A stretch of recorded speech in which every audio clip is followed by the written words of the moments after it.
Chairman ঘাট নোয়াখালীর মূল ভূখণ্ডের প্রান্তসীমা।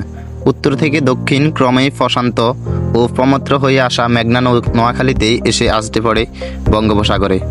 এরপর দৃষ্টির শেষ সীমানায় নদী আর সাগর একাকার হয়ে যায়। নোয়াখালী শহর বা মাঝদি থেকেই চেয়ারম্যান ঘাট আসতে প্রায় ঘণ্টাখানেকের পথ।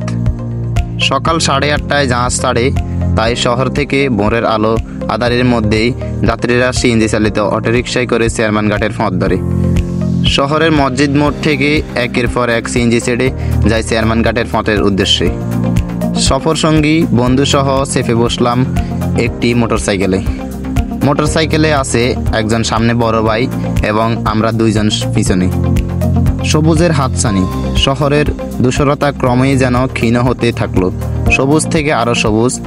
অনেক গাছেরই নাম জানি না। শহর থেকে একটু দূরে নোয়াখালী বিজ্ঞান ও প্রযুক্তি বিশ্ববিদ্যালয়, সেই পথ ধরেই শেষ প্রান্তে চেয়ারম্যান ঘাট। শীতের বিকেল, এমনিতে অত বেশি শীত না, কিন্তু মোটরসাইকেলে বসে থাকার কারণে হালকা হালকা শীত লাগতেছে। এভাবে প্রায় ঘণ্টাখানেকের পথ পাড়ি দিয়ে অবশেষে আমরা যখন চেয়ারম্যান ঘাটে পৌঁছালাম, তখনই দেখলাম যে জাহাজে ওঠার তোড়জোড় শুরু হয়ে গেছে যাত্রীদের। এই বিকেলবেলায় চেয়ারম্যান ঘাটে মানুষের ব্যস্ততার শেষ নাই। আসলে এই ঘাটে সকালেই যত ব্যস্ততা এবং বিকালেই এর চাইতে চৌডাবল ব্যস্ততা, কারণ হাতিয়া, নিজুম দ্বীপ বা অন্যান্য দ্বীপ ও শহরে যাওয়ার জন্য সবাই এখানেই দিনের পর দিন পাড়ি জমায়।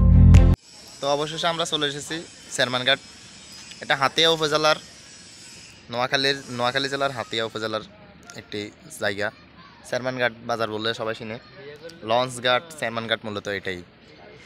এখানে আসলে আপনি আপনার বিভিন্ন গন্তব্যে যেতে পারবেন। ধরেন এইখান থেকে আপনার চট্টগ্রাম, ঢাকা, বরিশাল, ভোলা সহ বিভিন্ন জেলার বাস পাওয়া যায়, এমনকি বিভিন্ন জেলার লঞ্চ, স্টিমার পাওয়া যায় এখান থেকে।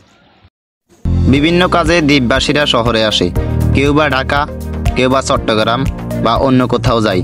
হাতিয়া নিজুম দ্বীপবাসীদের চেয়ারম্যান ঘাট হয়ে যাতায়াত করতে হয়। যদিও হাতিয়া বা মনপুরা থেকে লঞ্চ সরাসরি ঢাকা যাওয়ায়, ঘাটের রাস্তার দুই পাশেই গড়ে উঠেছে বিভিন্ন দোকান, খাবার, হোটেল। শীতের দিন, তাই গরম কাপড়ের অস্থায়ী দোকান দিয়ে বসে আছে কয়েকজন। খুব কমে মিলছে শীতের কাপড়। 100 থেকে শুরু করে 500 টাকায় মেলে সোয়েটার, জ্যাকেট, টুপি, মাফলার সহ আরও অনেক কিছু।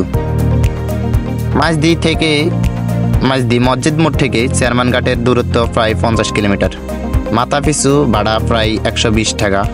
ভাড়া এত বেশি কেন জিজ্ঞেস করতে সিএনজিওয়ালা যেন কিছুটা বিরক্ত হয়ে বললেন তার খবরের কথা। বললেন, ভাই বেশি না, ঘাটে ঘাটে চাঁদা দিতে হয়, খরচ বাদ দিলে হাতে কিছু থাকে না। বললাম, কই রাস্তায় তো কোনো চাঁদা বা টোল দেখলাম না। বললেন, ফেরার সময় দেখবেন। সত্যি হলো তাই। হাতিয়া থেকে ফেরার পথে দেখলাম রাস্তায় 3 জায়গায় চাঁদা দিতে হলো। তাদের কোনো রিসিপ্ট নেই। ড্রাইভারকে জিজ্ঞেস করলাম, এরা কারা, কিসের চাঁদা দিলেন? বললেন, ভাই সবাই ভাগ পাই, নিচ থেকে উপরে সবাই পাই। কি আর করতাম ভাই, রাস্তার 4 জায়গায় ছাড়াও আরও কয়েক জায়গায় দিতে হয়।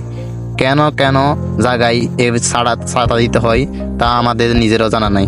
হাতিয়া থেকে ফেরার পথে শুনলাম পথে পথে চাঁদা তোলার কাহিনী। চেয়ারম্যান ঘাট আসলেই হাতিয়ারই অংশ। মাঝখানে প্রমত্ত মেঘনা নদী। দ্বীপ উপজেলা হাতিয়ার প্রবেশপথ। চেয়ারম্যান ঘাট ইলিশের মৌসুমে বেশ জমজমাট হয়ে ওঠে। দরদাম করে মাছ কিনে ক্রেতারা। ইলিশের দামও তুলনামূলক কম। সেই মাছ চাহিদা মোতাবেক ভিজে বা রান্না করে পরিবেশন করা হয় গরম ভাতের সঙ্গে। আবার কেউ কেউ মুড়ি দিয়ে ইলিশ ভাজা খায়। এছাড়া আছে গরম ভাতের সঙ্গে ইলিশ মাছ। এখানে আমার একটা বড় ভাইকে দেখা যাচ্ছে, দেখি ভাইয়া এখানে বসে আছে একা একা। ভাইয়া শুনছেন, আপনি এখানে একা একা বসে আছেন কেন? মন খারাপ আপনার? মন খারাপ এই কারণে এখানে বসে আছি। তো মন খারাপ হলে কি আপনি এখানে সবসময় আসেন? হ্যাঁ, মন খারাপ হলে প্রায় সময় এখানে আসে বসে থাকি একা একা, ভালো লাগে।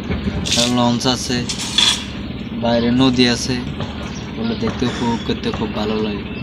এখানে ঘোরার মতো অনেক জায়গা আছে, যেরকম ধরেন এখানে লঞ্চ ঘাট, সামনে আবার ফেরিঘাট, এনে হাতিয়ারা আপ ডাউন হয় ডাইরেক্ট নোয়াখালী সোনাপুর থেকে।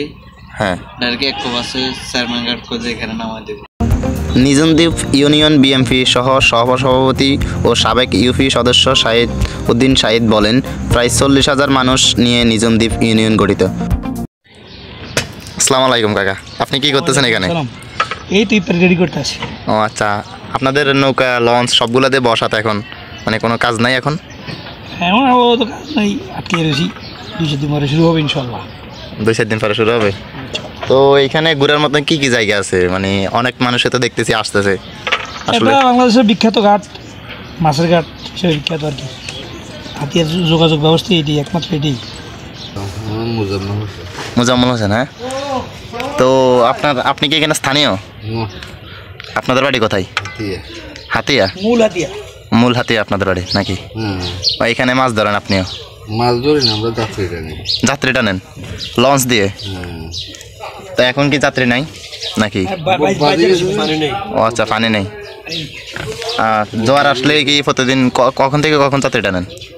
এই একদিন পরে একদিন। এখন তো ডালার ঘরের উপর বাজে গেছে।